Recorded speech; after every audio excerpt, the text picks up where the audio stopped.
ہوں لیکن کلام الہی کے وزن کو برداشت نہیں کر سکتی.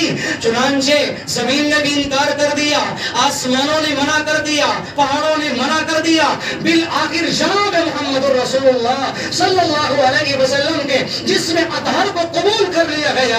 جب یہ قرآن میرے آقا کے اوپر نازل ہو رہا ہے, آپ کے اوپر ابھی قرآن نازل نہیں ہوتا, آپ غار گرا تشریف لے جاتے ہیں, آپ چھپ کر کے عبادت کرتے ہیں, آپ رب کے حضور روتے ہیں, گڑ گڑاتے ہیں, تڑپتے ہیں, اللہ کے حضور دعائیں کرتے ہیں. جب آپ کو وقت گزرتا گیا پھر رب کائنات کا فیصلہ بدل جاتا ہے. آپ کو فرشتوں نے اٹھا لیا اور 3 مرتبہ آپ کا سینہ چاک کیا گیا, آپ کے دل کو دھویا گیا زمزم سے, اور بعض روایات میں آب کوثر سے آپ کے دل کو, اور آپ کے دل کو دھونے کے بعد پھر اس کو اللہ تبارک و تعالی نے ہیرے جواہرات کی طرح جنت کے ہر طرح کی نعمتوں سے آپ علیہ الصلوۃ والسلام کے قلوب کو منور فرمایا, اور پھر اس دل کے اوپر اللہ تبارک و تعالی نے کلام مجید کو نازل فرمایا.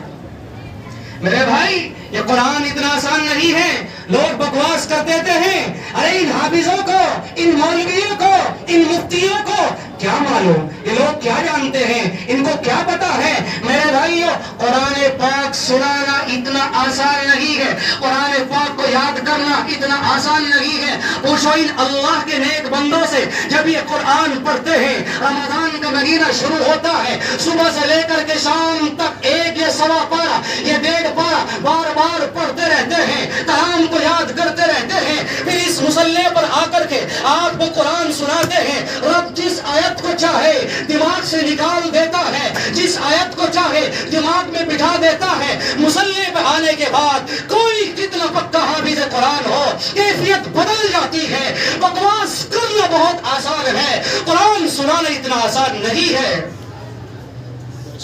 پانی کا پانی اور دودھ کا دودھ نظر آ جاتا ہے جب اللہ کے قرآن کو سنایا جاتا ہے. یہ قرآن کا معجزہ ہے.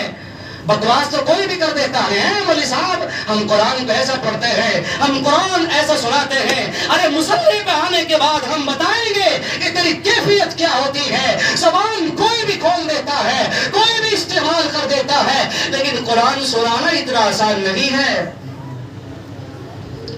یہ رات کو دن کو آگے پیچھے انسان اس طرح کر دیتا ہے کہ تصور بھی نہیں کر سکتا. 24 گھنٹے اللہ کے قرآن کو پڑھتے رہتے ہیں. کیا باری تعالیٰ ان لوگوں کو انعام نہیں عطا فرمائے گا؟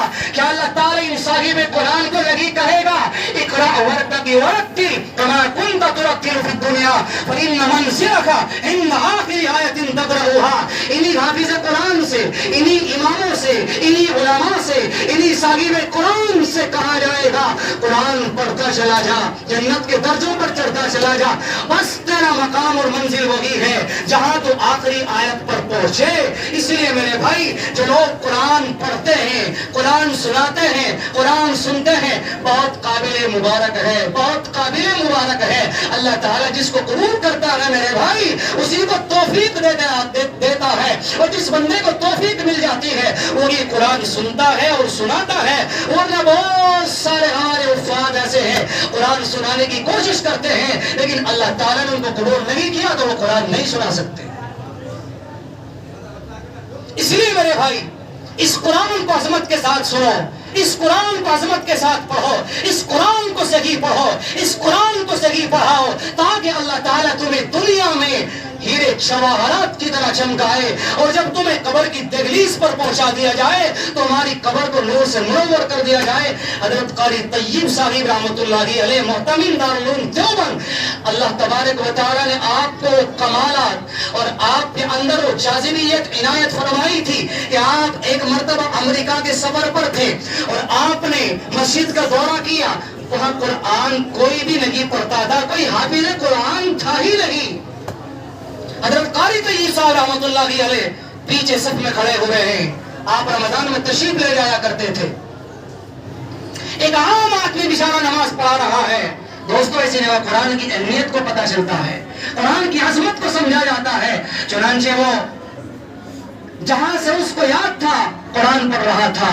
حضرت قاری طیب صاحب رحمۃ اللہ علیہ تشریف لائے, فرمایا کہ آپ تھوڑا سا پیچھے تشریف رکھے، میں قرآن پڑھ کر کے آپ کو سناتا ہوں۔ الحمدللہ میں حافظ قرآن ہوں اور دارالعلوم دیوبند کا خادم ہو جانے کے محتمل ہوں۔ قاری طیب صاحب رحمۃ اللہ علیہ نے قرآن پڑھنا شروع کیا، پہلی رکعت میں سورہ بقرہ مکمل فرمائی، 2.5 پاروں کی یہ سورہ بقرہ، کتنی؟ 2.5 پاروں کی سورہ بقرہ مکمل فرمائی۔ دوسری رکعت میں مختصر کیا اور سلام پھیرا، لوگ رونے لگے، تڑپ گئے، مچل گئے، کپ کپا گئے۔ فرمایا کہ حضرت آج تک ہم نے قرآن کو نہیں سنا، آج تک ہمیں قرآن کسی نے پڑھ کر کے نہیں سنایا، آج اللہ نے آپ کو فرشتہ بنا کر کے بھیجا ہے، دل کھول کر کے آپ قرآن پڑھیں۔ اگر آپ ایک رکعت میں مکمل قرآن پاک پڑھنا چاہے، ہم آپ کا قرآن سننے کے لیے مشتاق ہے۔ یہ اللہ کے ایسے جلیل القدر علماء گزرے ہیں، ایسے نیک صالح بندے گزرے ہیں۔ اس لیے میرے بھائی اس قرآن کی عظمت کو ہم نہیں سمجھتے، کیوں؟ ہمارے گھروں میں حافظ ہے، ہماری نسلوں میں حافظ ہے، ہمارے خاندان میں حافظ ہے۔ جہاں حفاظ کا ہجوم ہوتا ہے وہاں ان کی عظمت کو کم سمجھا جاتا ہے، حالانکہ ایسا نہیں ہونا چاہیے۔ اللہ کا شکر ادا کرنا چاہیے، اللہ تعالیٰ نے ہماری نسلوں میں حافظ قرآن پیدا فرمائے ہیں۔ میرے بھائی اللہ کے نیک ایسے ایسے بندے گزرے ہیں کہ آپ کو میں ان کے واقعات کہاں تک سناؤں۔ حضرت قاری طیب صاحب رحمۃ اللہ علیہ معصوم سے بچے ہیں، ابھی قرآن کا حفظ کیا، آپ کی عمر کتابوں میں 9 سال لکھی ہے، اور آپ کے والد محترم مولانا احمد صاحب رحمۃ اللہ علیہ، قاری طیب صاحب رحمۃ اللہ علیہ کے والد صاحب ہیں حضرت مولانا احمد صاحب رحمۃ اللہ علیہ، علامہ قاسم صاحب نانوتوی کے صاحبزادے، اور یہ علامہ قاسم نانوتوی کے پوتے ہیں قاری طیب صاحب رحمۃ اللہ علیہ۔ چنانچہ جب حضرت حافظ ہوئے، مولانا احمد صاحب نے کہا کہ بیٹے میں نے تجھے اپنے لیے حافظ بنایا ہے۔ کس کے لیے؟ اپنے لیے حافظ بنایا ہے۔